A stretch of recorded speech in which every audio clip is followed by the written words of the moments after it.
CBT গাড়ির AC compressor খুলছি আজকে। এসি কম্প্রেসার নষ্ট,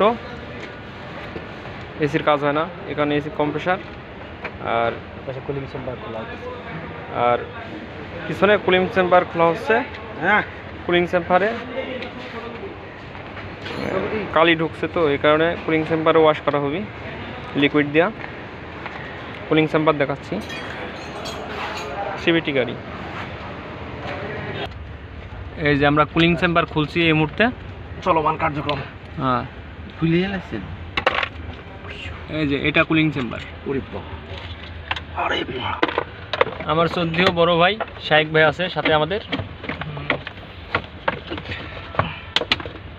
এখানে ক্লিপ আছে নাকি? আরে শাইক ভাই বলে না পারলে অবশ্য দেখি এটা খোলেন, দেয় সব। এটা খোলেন না ভাই, একটা ফ্যানের ব্যবস্থা করেন, আমি হামাই গেছি। এসি লাগাতে ওই গাড়ি থেকে এই যে ওই গাড়ি খুলে সব পাশে রাখছি, পিছন পাশে।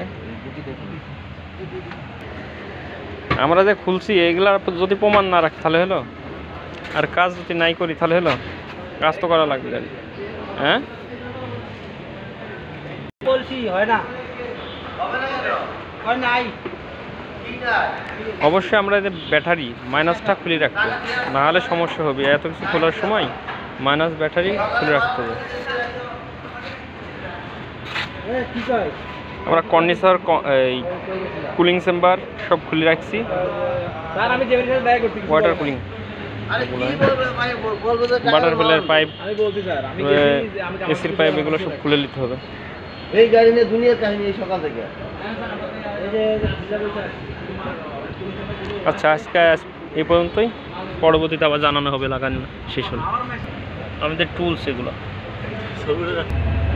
আপনারা যদি নিজে নিজে কাজ করতে লাগেন, অবশ্যই কারেন্টের ওয়ার্নিং তারগুলো খুলে নিতে হবে ভালো করে, নাহলে ছিঁড়ে গেলে কিন্তু সমস্যার মধ্যে পড়বেন।